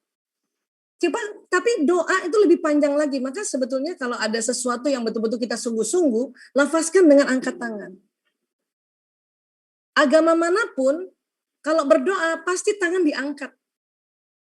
Mungkin ada yang begini, ada yang begini, ada yang begini, kan? Ya, itu bukan sekedar hanya kita ritual saja, tetapi ada makna di dalam tarikan bioplasmik dari angkat tangan ini. Bahkan dalam Islam ya itu ini banget ya, dijelaskan satu persatu gaya angkat tangannya ya. Nah ini kan tadi ya cahaya langit dan bumi ya, kita sudah mulai paham ya. Nah, dan ingat, doa seorang hamba akan selalu dikabulkan selagi tidak memohon sesuatu yang berdosa atau pemutusan kerabat ya. Misalnya kita doa untuk tidak mau gak bakal lagi saya lihat tetangga saya ini, itu dosa itu, hati-hati itu. Ya, atau yang pokoknya kalau kita doanya tergesa-gesa itu nggak dikabulkan. Kalau tergesa-gesa, ya. Kalau yang tidak tergesa-gesa dikabulkan. Tidak doa pemutusan kerabat dikabulkan. Ya, tidak doa sesuatu yang berdosa dikabulkan. Ya. Nah, sahabat-sahabat bertanya, apa yang dimaksud tergesa-gesa ya Rasulullah? Beliau menjawab, dia berkata, jadi kalau ada orang gini nih, saya udah doa berkali-kali nggak dikabulin. Nah, itu yang dilarang oleh Nabi.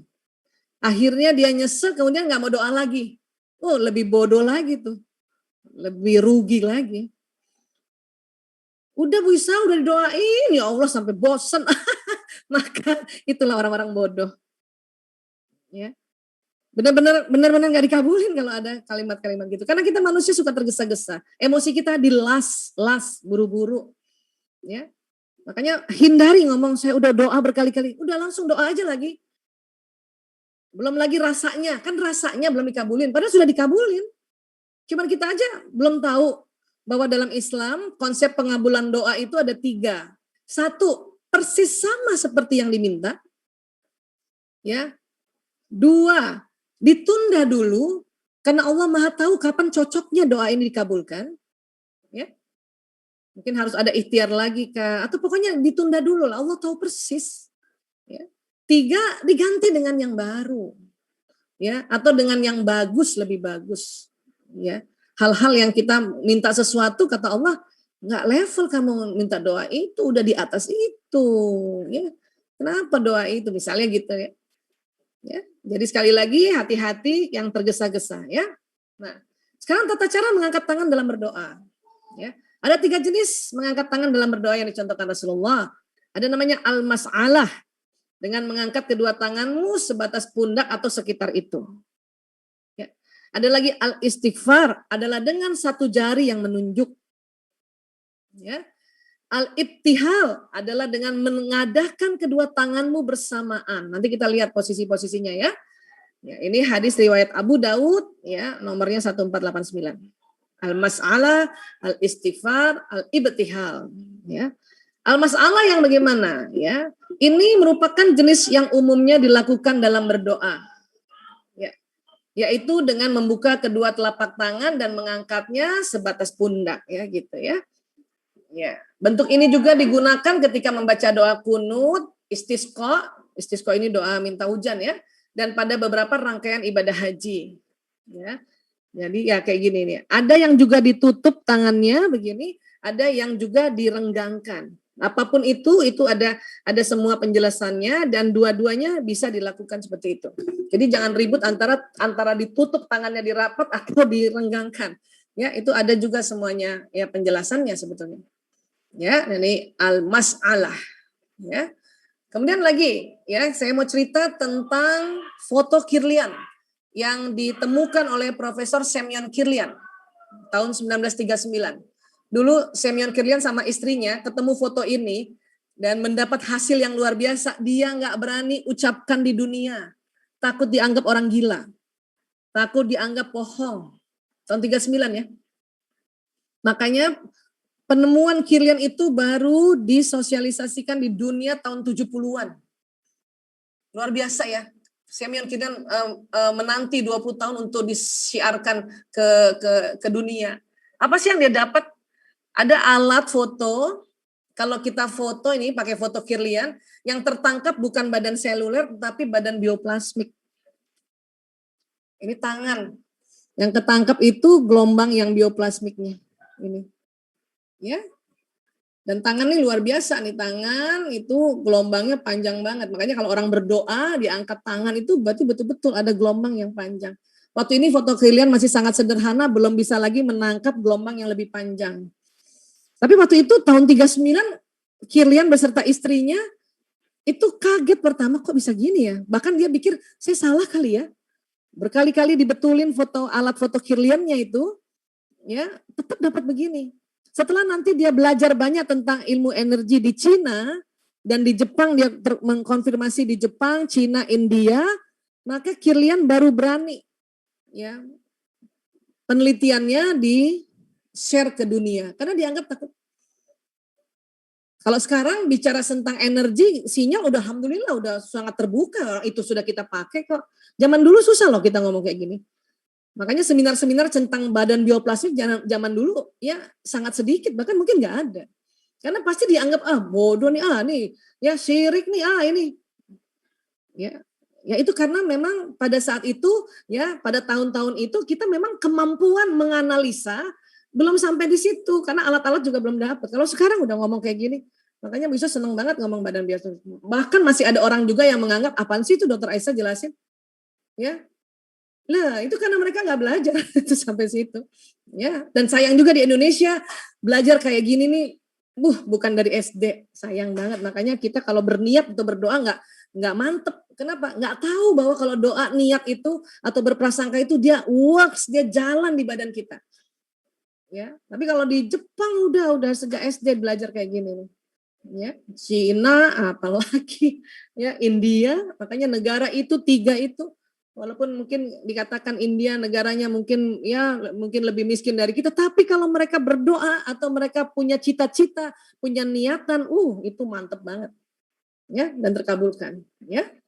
Nah, kemudian jenis kedua al-istighfar, yaitu dengan mengangkat tangan kanan dan jari telunjuk menunjuk ke atas. Ya.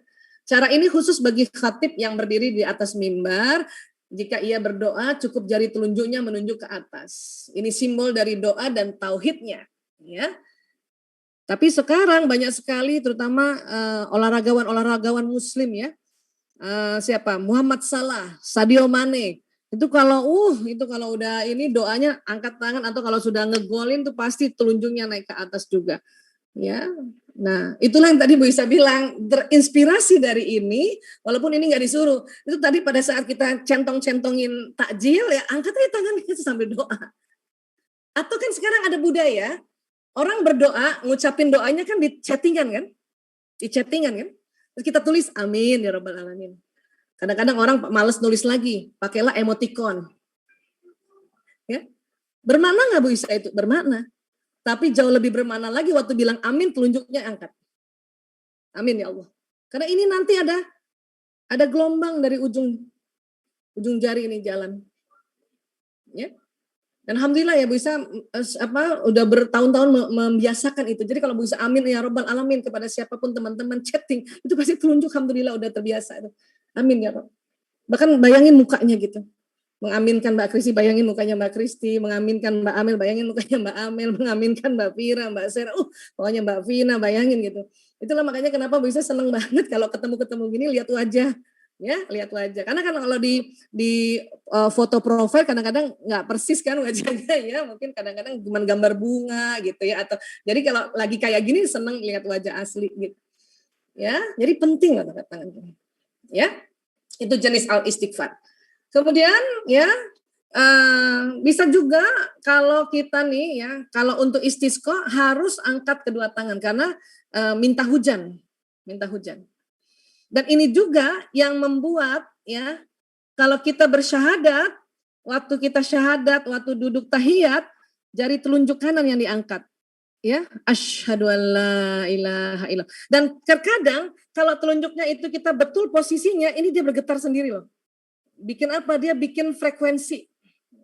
Nggak perlu digetar-getarin, dia bergerak sendiri. Pada asyhadu an la ilaha illallah, asyhadu anna Muhammadar Rasulullah. Teman-teman bayangkan waktu syahadat, telunjuknya diangkat, maka persaksian kita saat itu terbroadcast ke alam semesta, disaksikan oleh seluruh penduduk di muka dunia dan penduduk langit persyahadatan kita pada saat kita sholat. Ya Allah. Ya. Telunjuk itu, nih, kan ini jari-jari nih ya, ini jempol, telunjuk, tengah, manis, ya, terutama kanan. Emang telunjuk itu dahsyat loh, ujungnya tuh dahsyat telunjuk itu. Jadi kenapa waktu syahadat atau tadi waktu kita ya teknik doa dengan telunjuk al-istighfar dahsyat karena ini ujungnya ini gelombangnya dahsyat ini. Telunjuk tuh dahsyat loh. Makanya kita kalau nyuruh orang pakai telunjuk kan, karena dahsyat. Sinyalnya panjang telunjuk ini. Makanya pada saat kita syahadat telunjuk yang naik. Ya, nggak 5 tangan, itu telunjuk yang naik. Dan dia syahadat kita jalan di sini ke alam semesta. Dan kita juga kalau marahin anak, pakai telunjuk. Kenapa? Dahsyat telunjuk itu sinyalnya. Ya. Nih lihat nih, ya, jadi pernah diteliti juga pakai alat-alat sederhana, itu dahsyat banget telunjuk. Ya, ya Allah. Ya. Ada lagi al-ibtihal. Jenis ini dilakukan ketika keadaan benar-benar sulit, mendapat musibah yang sangat berat, sedang sangat-sangat mengharapkan sesuatu, atau berdoa dalam keadaan sangat berduka, atau ketika istisqa lagi memohon hujan ya. Hujan ini bisa dengan ya mas'alah dan al-ibtihal, tapi dia tidak dengan al-istighfar ya. Kayak apa sih Bu Isa ininya? Ya, yaitu dengan bersungguh-sungguh mengangkat kedua tangan ke atas dengan sangat tinggi hingga terlihat warna ketiak. Ya. Jadi Nabi itu pernah doa kelihatan ketiaknya, ya. Yang gimana Bu Isa itu yang kayak gitu? Jadi punggung tangan menghadap ke langit dan telapak tangannya ke bumi gitu, ke arah bumi. Kan kalau kita doa ya. Ini kalau kita ada kesulitan benar-benar sulit teman-teman sahabat-sahabat lagi sholat benar-benar sulit, entah apa itu ujian dan sulit banget, angkat itu secara al-ibtihal itu. Ya Allah ya Allah, ini tangan ininya ke langit baru ininya mengarah ke atau begini nih. Ya Allah ya Rabb, ya Allah ya Rabb, ya Allah ya Rabb, ya Allah ya Rabb. Ketiak kelihatan. Kalau kita kan boleh kalau di kamarnya ketiak kelihatan ya. Nah, kalau di luar rumah ya itu hati-hati. Hati-hati ngangkatnya gitu ya. Makanya kalau di luar rumah buat perempuan tetap pakai teknik al-mas'alah. Ya. Tapi kalau di rumah kalau ada ya ujian yang luar biasa terhadap anak kita atau terhadap pasangan hidup kita, pakai al-ibtihal. Ya Allah ya Rabb. Ya Allah ya Rabb. Ya. Itu rupanya karena diangkat begitu tinggi tangan itu mungkin sinyalnya ya mungkin ya walau alam bisawab ya sinyalnya dahsyat banget itu Allahu Akbar ya. Nah, ini ilustrasi kah ya, tapi ya itu tadi mudah-mudahan kita bisa ngerti, oh kayak gitu toh ya. Nah, kemudian ya di sini dikatakan juga, dan apabila hamba-hambaku bertanya kepadamu tentang aku, maka jawablah bahwasanya aku adalah dekat. Aku mengabulkan permohonan orang yang berdoa apabila ia memohon kepadaku, ya, maka hendaklah mereka itu memenuhi segala perintahku. Nah, ini ada syarat juga ya, memenuhi segala perintahku, dan hendaklah mereka beriman kepadaku agar mereka selalu berada dalam kebenaran. Apa sih perintah yang paling Allah ingatkan apa? Sholat. Ya, sholat. Kalau orang sholatnya tegak itu doanya pasti lebih ini banget, lebih apa power banget.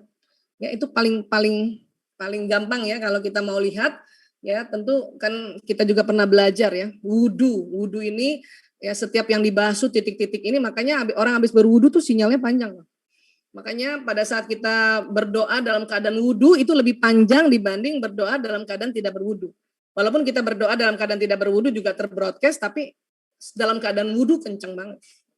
Ya, kenapa? Karena ini titik-titik ini ada semua di tangan, di muka yang kena. Yang ini kan titik-titik ini kan yang tadinya jalannya terhambat jadi bagus kan, mengeluarkan gelombang kan? Karena kita apa? Kita basuh ya titik-titik ini. Tangan juga karena titik-titik di tangan sampai nih lebih sedikit dari siku ya, karena di sini paling banyak titik-titik meridian di sini ya. Dan mungkin pembuluh darah yang kalau kita usap itu yang tadinya tersumbat, jalannya jadi enak gitu ya. Kepala juga, ingat di sini ada nih kepala, bahkan ada yang dimintanya untuk mengusap atau membasuh sampai belakang ya. Nah, di sini nih bagian kepala nih, bagian ginjal nih ya. Kemudian telinga juga titik-titiknya ini banyak, Masya Allah. Makanya jangan sekedar cuman di cupingnya saja di sini ya. Betul-betul tarik ini kena nih semuanya, kalau bisa kena pakai sentuhan kita ya, basuhan kita. Karena titik-titik di sini banyak banget ya. Nah, ya titik-titik ini banyak banget. Dan ini nanti yang membuat selain menekan persarafan yang nanti kerjanya di badan seluler, tapi itu tadi badan bioplasmiknya terbroadcast. Nyala ya. Kaki, sempurnakan wudumu, celakalah tumit-tumit yang tidak basah sewaktu berwudu dengan siksa api neraka. Kenapa? Karena di sini nih, persis banget di sini nih, titik-titik meridian paling banyak. Makanya diminta tumit kena sampai sebisanya mata kaki juga kena. Ya. Dan dibasuh ya, bukan hanya kena air, dibasuh. Ya, tunduk kita untuk basuh dia. Kenapa? Karena kalau kita membasuhnya, titik-titik ini kena. Ini secara seluler aja kena ini. Dan ini titik-titik yang untuk macam-macam sistem di tubuh kita. Apalagi tadi titik-titik meridiannya, ya. Lihat kaki juga bersihnya kan, kaki bercahaya. Makanya rugi banget kalau kita waktu wudhu nggak dibasuh. Ya, supaya kaki pun bercahaya loh, Allahu Akbar. Ya. Makanya sahabat-sahabat kita barangkali yang ya Allah pada saat itu barangkali nggak punya tangan, doa boleh pakai kaki loh. Karena dia bercahaya kaki ini. Ya. Sholat apalagi kita sudah belajar sholat ini secara relaksasi dan sebagainya. Kemudian pembuluh meridian juga terbuka karena ada gerakan yang 180 derajatnya berputar lagi, kemudian 360 berputar lagi. Wah, itu banyak banget yang kita pernah pelajari ya. Dan pada saat kita melafazkan Al-Fatihah ya, maka Al-Fatihah itu terbroadcast ke alam semesta. Dan dikatakan pada saat kita melafazkan Al-Fatihah ini diminta secara tertib atau ya tumak nina agar apa? Allah menjawab apa yang kita lafazkan ya. Oke. Nah, ini jadi bayangin ya, sholat tuh sinyalnya panjang kayak apa nih? Ya Allah. Nah, ini dia duduk di antara dua sujud ya, dengan melafazkan Rabbighfirli warhamni wajburni warfa'ni warzuqni wahdini wa'afini wa'fu anni ya. Ya Tuhanku, ampunilah aku, kasihanilah aku, cukupilah aku, angkatlah derajatku, berilah rezeki padaku, berilah aku petunjuk, berilah aku kesehatan, dan maafkan aku. Ya. Ini pas lagi dilafazkan itu, bayangkan ini kalimat-kalimat ini keluar dari mulut kita, dari tubuh kita ke alam semesta. Ya, apa nggak dahsyat nih? Ya, doa di antara dua sujud. Belum lagi kita cerita pembuluh darah yang waktu kita ke dalam keadaan sujud kayak gini, otak kita yang sebelah sini kadang-kadang nggak kena darah kan kalau kita berdiri ini, ya. Nah, pas lagi sujud, makanya ada hadis mengatakan yang paling dekat antara seorang hamba dengan Robnya adalah ketika ia sujud, maka perbanyaklah doa ketika itu. Ya. Karena daerah ilmu kita nih, di daerah ilmu pengetahuan yang kita bilang prefrontal dan frontalis nih ya, itu sering nggak dapat darah kalau kita berdiri atau duduk. Satu-satunya cara daerah ilmu itu dapat darah kalau bersujud. Itulah makanya orang banyak berilmu tapi sujudnya kurang, makanya ilmunya nggak kepake. Hanya sebagai pengetahuan saja, tidak bisa diaplikasikan. Itu kita beruntung banget umat Islam disuruh sujud dengan teratur. Ya. Oke, ini sedikit lagi ya. Posisi sujud adalah langkah yang optimal untuk mengalirkan darah dan oksigen ke otak, serta posisi ini adalah teknik paling baik untuk membongkar sumbatan pembuluh darah jantung. Pembuluh darah halus di otak prefrontal cortex mendapat aliran darah. Penelitiannya sudah banyak, bahkan di Indonesia sendiri diteliti. Bahkan ada juga dari dokter teman sejawat Dr. Isti Suharyanti. Sholat bukan hanyalah berpahala, tetapi dapat juga mencerdaskan otak dan menghindari kepikunan. Apalagi yang memang punya predisposisi Alzheimer, ya, demensia. Nah ini kalau sekarang udah umur-umur kayak gini, sholatnya pelan-pelan gitu ya. Dan sebisanya selalu perhatikan kening dan hidung kena ya, karena posisinya gini. Ya, kalau saya mau kasih lihat nih. Posisinya harus ini nih, supaya dia ke sini. Karena kalau cuman kening saja keangkat hidung, nanti dia langsung ke sini. Padahal ilmu tuh yang di sini nih. Di sini nih. Ya. Oke. Dan sekali lagi pada saat at-tahiyat, baik awal dan akhir, telunjuk diangkat, sinyalnya panjang, Masya Allah, disitulah syahadat kita. Bayangin kita setiap hari diafirmasi kembali syahadatnya, dan ini yang nanti yang memudahkan kehidupan kita di dunia, ya. Dan pada saat sakaratul maut itu memudahkan kita juga bersyahadat. Tapi kalau kita melalaikan ya syahadat atau sholat ini dan syahadatnya jarang, waduh, ya nggak ngerti deh jadinya kayak apa itu pada saat sakaratul maut ya. Nauzubillah min dzalik. Dan sekali lagi orang habis doa itu setelah assalamualaikum warahmatullahi, assalamualaikum itu sinyalnya panjang, makanya doa afdal doa sholat ini sangat powerful ya. Bayangkan di Ramadan itu sholatnya kenceng, sholat wajibnya ya harus tegak, sholat sunnahnya juga, tarawehnya ya Allah kayak apa itu. Nggak bisa kebayang ya, tambah lagi dia saum, wah nggak bisa kebayang tuh, lagi saum, sholat, ya tambah lagi sedekah, waduh nggak bisa kebayang tuh sinyalnya kayak apa. Makanya orang-orang yang sedang di Ramadan itu benar-benar dibilang bulan bercahaya itu betul-betul deh, betul-betul. Dan ini hati-hati ya, kalau kita mengetahui bahwa kerennya sinyalnya di Ramadan, hati-hati bicara, hati-hati berpikiran, karena dia narik dan cepet banget, ya. Usia lebih tua lagi, lebih kenceng lagi sinyalnya. Makanya buat yang usianya makin tua, ya berbahagialah. Sudahlah usianya tua masih sanggup sholat, masih sanggup puasa, masih sanggup sedekah. Wah, doanya Pini Sepuh itu, amin ya robbal alamin, ya Pini Sepuh itu lebih kenceng dari anak-anak muda ya. Iya. Dan apa yang terjadi, lihat ya alam semesta ini di Ramadan kayak gini. Ini ilustrasi aja ya, bukan bisa yang bikin, tapi ini ilustrasi orang-orang yang mencoba membuat kayak gini tuh, makanya dibilang bulan Ramadan itu bulan penuh cahaya karena ya luar biasa ya. Ya.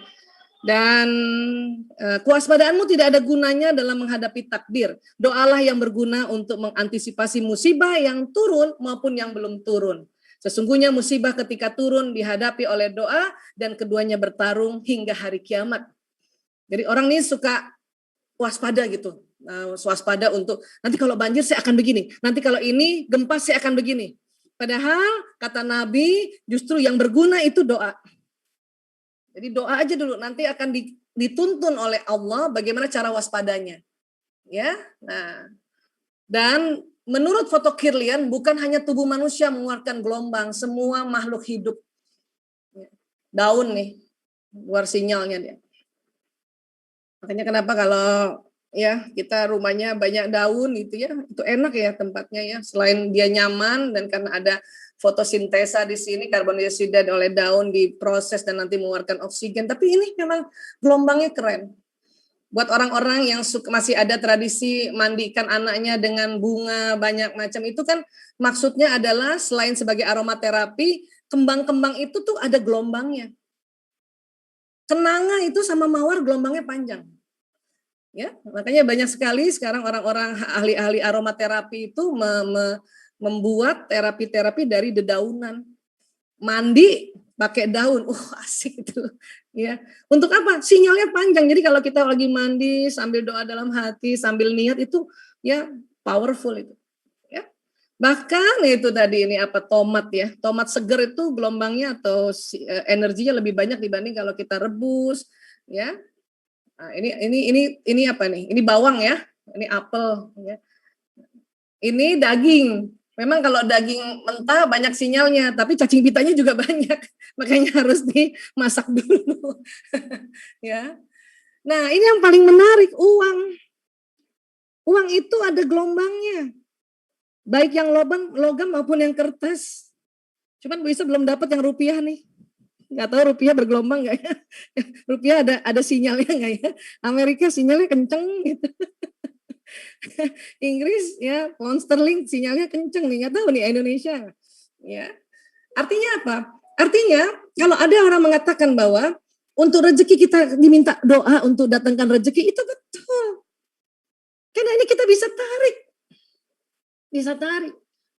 Makanya dalam Islam disiapkan juga tata cara ya sesi menarik rezeki yang bentuknya uang atau peluang.